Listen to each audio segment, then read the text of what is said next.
Court ఏదైతే కుట్రపూరితమైన ఈ case ఉందో ఆ కుట్రలన్నింటినీ ఛేదిస్తూ కంప్లీట్గా ఆర్గ్యుమెంట్సే ఫాల్స్ ఉన్నాయని చెప్పి బేషరతుగా ఆ కేసులో ఉన్న వాళ్ళందరికీ కూడా మరి విడుదల చేయడం అనేది, క్లీన్ చీట్ చేయడం అనేది మనస్ఫూర్తిగా స్వాగతిస్తూ ఉన్నాం.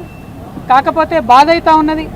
ఎందుకంటే ఒక్కొక్కరు సంవత్సరన్నర కాలం నేను స్వయంగా 5.5 నెలలు కుటుంబానికి, పిల్లలకు అందరికీ దూరంగా ఉండడం, ఆ బాధ, అవమానం, జరిగినటువంటి వ్యక్తిత్వ హననం అవన్నీ కూడా ఎన్ని కోట్ల రూపాయలు ఇచ్చినా అది తిరిగి వచ్చేటటువంటి విషయం కాదు.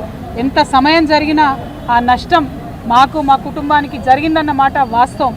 అయితే ఆ కఠిన సమయంలో నాతో పాటు డబ్బులు ఉన్నా లేకున్నా ప్రతి హియరింగ్కి ఇక్కడ ఉన్న మా అక్క చెల్లెలు, అన్నదమ్ములు అందరూ కూడా ఢిల్లీ వరకు వచ్చి నాకు మద్దతుగా ఇచ్చి, నైతిక స్థైర్యాన్ని ఇచ్చి, ఇక్కడ నా పిల్లలు ఒంటరిగా ఉన్నప్పుడు వారికి అండగా నిలిచినటువంటి ప్రతి ఒక్కరికి కూడా నేను హృదయపూర్వకంగా ధన్యవాదాలు తెలియజేస్తా ఉన్నాను.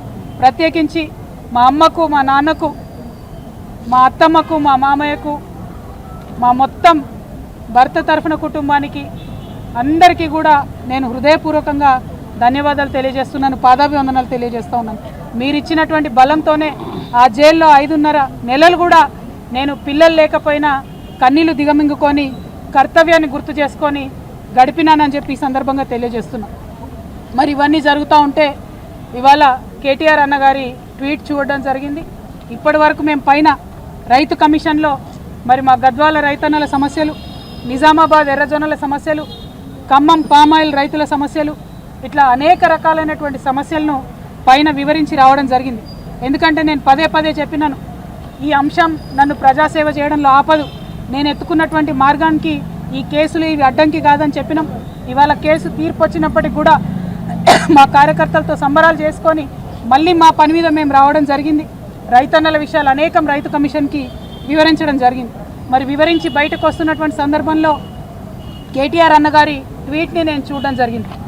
అందులో వారు మరి ఒక పక్క కంగ్రాచులేషన్స్ చెప్తూనే ఇంకొక పక్క మా ప్రభుత్వం పడిపోవడానికి ఈ కేసే కారణం అన్నట్టుగా అర్థం వచ్చేలాగా వారు ట్వీట్ చేయడం జరిగింది.